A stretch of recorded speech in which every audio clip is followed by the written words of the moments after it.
Welcome to red TV. నేను మీ తేజ. ప్రస్తుతం మనతో పాటు జూమ్ కాల్లో రవి గారు ఉన్నారు, అంబేద్కరిస్ట్.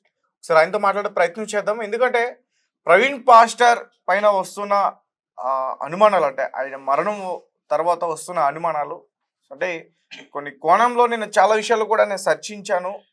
సో అవన్నీ కూడా షేర్ చేస్తాను అంటూ కూడా అతను నాకు కాల్ చేయడం జరిగింది. ఒకసారి మాట్లాడుతూ అతను ఏం చెప్తారు. సార్ నమస్తే అండి. నమస్తే అండి.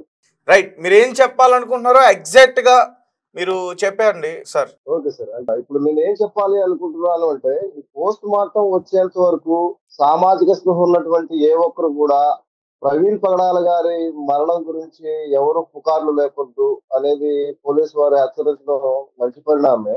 కానీ హత్య అని కొంతమంది ఎవరైతే వాళ్ళ సందేహాలను వెలిపిస్తున్నారో వాళ్ళని నిర్బంధించడం కంటే కూడా అదే సమయంలో కొన్ని ఫేక్ సీసీ ఫుటేజ్ తీసుకొచ్చి ప్రచారం చేస్తున్నటువంటి కొన్ని టీవీ ఛానల్స్ ఎవరైతే ఉన్నారో వాళ్ళ మీద పోలీసులు ఎందుకు యాక్షన్ తీసుకోవట్లేదు అనేది నా ప్రధానమైనటువంటి సందేహం సార్. ఇక్కడ అది ఫేక్ అని ఎలా మీరు చెప్తున్నారు అంటే, ఖచ్చితంగా నా దగ్గర ప్రూఫ్ ఉంది.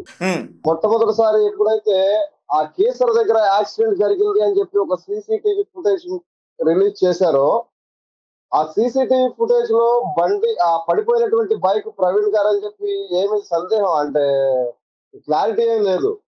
కానీ ఆ సీసీ ఫుటేజ్ ఎవరైతే రిలీజ్ చేశారో ఆ సీసీ ఫుటేజ్ నేను స్క్రీన్ రికార్డ్ చేసి ఉంచాను. దాంట్లో వాళ్ళు చూపించినటువంటి యాక్సిడెంట్ టైమింగ్ ఏమైంది అంటే 16:37 ఉంది సార్ అక్కడ టైమింగ్. మీకు కావాలంటే ఆల్రెడీ నేను ఆ స్క్రీన్ రికార్డ్ కూడా పెట్టాను. నేను అదే డౌట్ నేను అక్కడ ఆ డౌట్ నాకు ఎందుకు వచ్చిందంటే, ఆ సీసీ రికార్డ్ అది నాకు చూపించిన తర్వాత 16:37కి అక్కడ యాక్సిడెంట్ జరిగి ప్రవీణ్ గారు అక్కడి నుంచి వెళ్ళిపోతే, అక్కడి నుంచి గొల్లపూడి పెట్రోల్ బంక్ దగ్గరికి చేరుకోవడానికి సుమారు 40 కిలోమీటర్లు దూరం ఉంది సార్. అది 40 కిలోమీటర్ల దూరం తర్వాత అక్కడ సీసీ ఫుటేజ్ చెక్ చేస్తే అక్కడ 16:52, 16:53 ఇలా సీసీటీవీ ఫుటేజ్ లో టైమింగ్స్ రికార్డ్ అయ్యింది సార్. ఈ రెండింటిని కంపేర్ చేసినప్పుడు 40 కిలోమీటర్ల దూరం యాక్సిడెంట్ జరిగిన వ్యక్తి 10 నిమిషాల్లో ఎలా చేరుకున్నాడు? గొల్లపూడి పెట్రోల్ బంక్ లో 16:52కి ఆయన పెట్రోల్ బంక్ లోకి ఎలా వెళ్ళారు? 10 నిమిషాల గ్యాప్ లో 40 కిలోమీటర్లు ఎలా ట్రావెల్ చేశారు వాళ్ళు ఆయన? అనేది నా డౌట్. అందుకోసం అని చెప్పి మళ్ళీ నేను రీచెక్ చేసి ఇదే డౌట్ ని నేను ఏ సీసీ ఫుటేజ్ లో అయితే 16:37కి యాక్సిడెంట్ జరిగినట్టు చూపించారో నేను అక్కడ కామెంట్ పెట్టాను.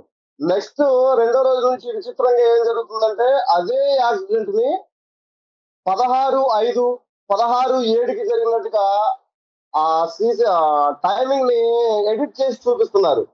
అది కూడా నా దగ్గర రికార్డు నేను మీకు పంపించాను సార్.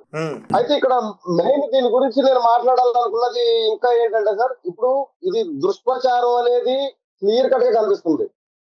ఇది మర్డర్ అని చెప్పి కొంతమంది వాళ్ళ సందేహాలని ఎప్పుడైతే బయటకు చెప్పారో వాళ్ళకు పోలీసులు నోటీసులు ఇవ్వడం, వాళ్ళని నిర్బంధించడం లాంటివి చేసినప్పుడు, ముఖ్యంగా ఈ టీవీ లాంటి వాళ్ళు ఎంటర్ అయ్యి ఈ సీసీటీవీ ఫుటేజ్ రిలీజ్ చేసి ఇదే నిజమని జనాల్ని మభ్య పెట్టే విధంగా ప్రవర్తిస్తున్నారు అంటే, వీళ్ళ మీద పోలీసు వారు ఎందుకు యాక్షన్ తీసుకోకూడదు అనేది మీ ద్వారా నేను రిక్వెస్ట్ చేసుకుంటున్నాను సార్. సీసీ ఫుటేజెస్ ఎవరైతే రిలీజ్ చేస్తున్నారో వాళ్ళకి ఈ మరణం వెనుక ఉన్నటువంటి మిస్టరీకి ఖచ్చితంగా సంబంధం ఉందనేది నా ప్రగాఢ నమ్మకం. ఎందుకంటారా, రాజమండ్రి వచ్చే వరకు సుమారు 12 గంటల సమయంలో ఆయన ట్రావెల్ చేయాలనుకున్నప్పుడు ఏ వ్యక్తికైనా ప్రధానంగా కావాల్సింది ఏంటి అంటే, తాగడానికి వాటర్ లేదా తినడానికి ఇలాంటివి కావాలి.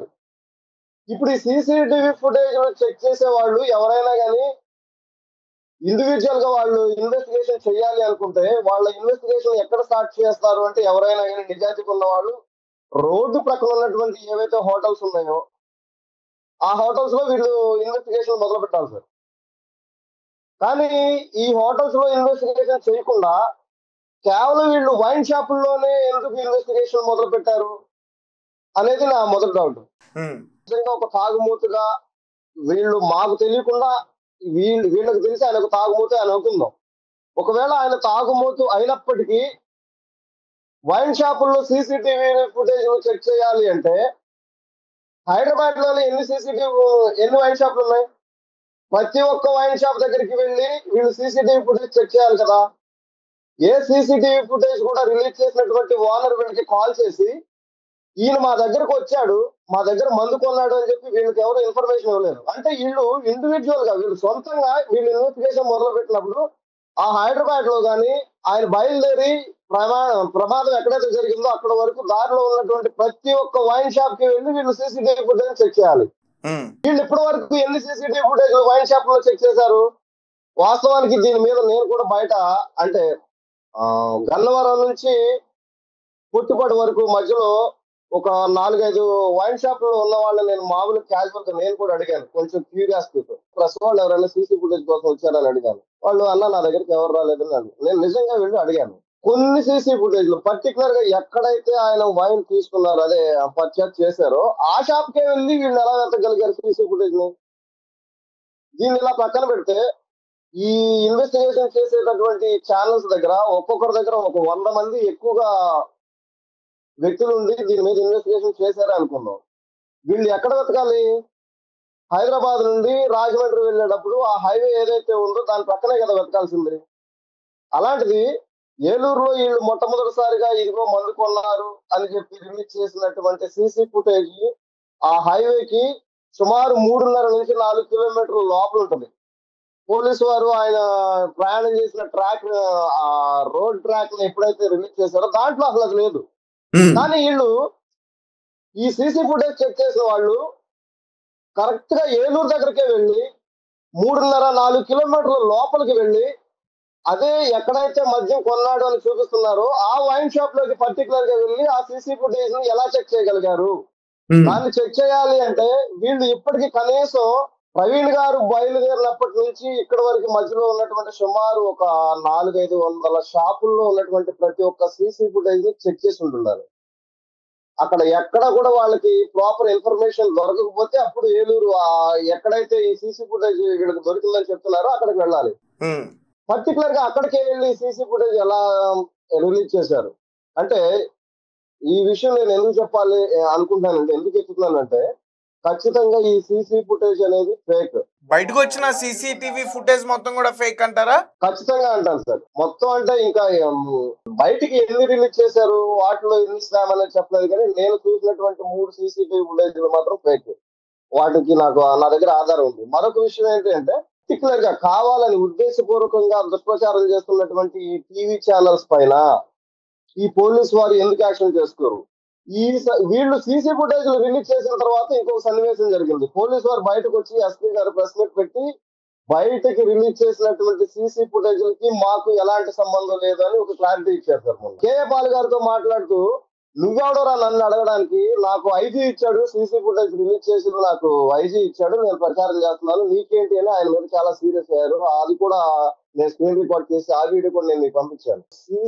ఆ వీడియో ఏదైతే ఉందో దాన్ని స్క్రీన్ రికార్డ్ పంపించడానికి గల కారణం ఏంటంటే సార్, ఇప్పుడు ఏం జరుగుతుంది అంటే వాళ్ళు రిలీజ్ చేసినటువంటి ఫేక్ వీడియోలు ఏవైతే ఉన్నాయో వాటిని మళ్ళీ డిలీట్ చేసే అవకాశం ఆయా ఛానల్స్ ఉన్నాయి. కాబట్టి నేను స్క్రీన్ రికార్డ్ తీయాల్సి ఉంది. నేను మీకు లింక్ పంపించవచ్చు, కానీ ఇలా జరుగుతుంది కదా ఖచ్చితంగా మన కళ్ళ ముందు చూస్తున్నాం, అందుకోసమని స్క్రీన్ రికార్డ్ పంపించాను. అఫ్ కోర్స్ లింక్ కూడా నా దగ్గర ఉంది. సో ఇప్పుడు నేను చెప్పదలుచుకున్నది ఏంటంటే సార్, పోలీసు వారు ప్రత్యక్షంగా మీడియా ముందుకు వచ్చి బయటికి రిలీజ్ చేసిన సీసీ ఫుటేజ్ ఏదైతే ఉందో దానికి మాకు వాళ్ళు చెప్పింది ఏమన్నా మీ దగ్గర ఉందా? ఎస్పీ గారు చెప్పింది ఉంది సార్, కాకపోతే నేను దాన్ని రికార్డ్ చేయలేదు. ఎందుకంటే ఎస్పీ గారి ఆఫీస్ పక్కన నిలబడి ఈ ఒక ఛానల్ అతను చెప్పాడు, నాకు ఆ రిలీజ్ చేసినటువంటి సీసీ ఫుటేజ్ కి నాకు సంబంధం లేదని. వేరే ఛానల్స్ లో ఎస్పీ గారు మాట్లాడారు, నేను చూడలేదు. ఆ ఛానల్ నేను చూడలేదు. అంటే అంత టైం మనకు ఉండదు కదా. పోలీసు వారు బయటికి రిలీజ్ చేసినటువంటి సీసీ ఫుటేజ్లకి మాకు సంబంధం లేదని పోలీసు వారు చెప్పలేదు అని మీరు అనుకుంటున్నారా? అంటే మీరు అంటున్నారు కదా పోలీసుల వారు మేము రిలీజ్ చేయలేదని చెప్తున్నారు, కానీ మూర్తి గారేమో పోలీసుల వాళ్ళు రిలీజ్ చేశారు అందుకే మేము వేస్తున్నాం అని. రెండిట్లో ఏది నిజమైనా ఏది తప్పైనా సార్, ఒక విషయం అయితే పిచ్చి క్లారిటీగా కనిపిస్తుంది ప్రజలకి. ఆ సీసీ ఫుటేజ్ లో ఎడిట్ చేసినటువంటి టైమింగ్, వాళ్ళు రిలీజ్ చేసినటువంటి సీసీ ఫుటేజ్ లో ఉన్నటువంటి తప్పులు క్లియర్ గా కనిపిస్తున్నాయి. ఒకవేళ అది పోలీసు వారే పంపించి ఉంటే అది ఖచ్చితంగా తప్పే. అంటే ఇప్పుడు ఏమనుకోవాలంటే ఇప్పటి వరకు ఈ ఇన్వెస్టిగేషన్ లో పోలీసు వారు నిర్లక్ష్యం చేస్తున్నారు అనుకునేటటువంటి ప్రజలు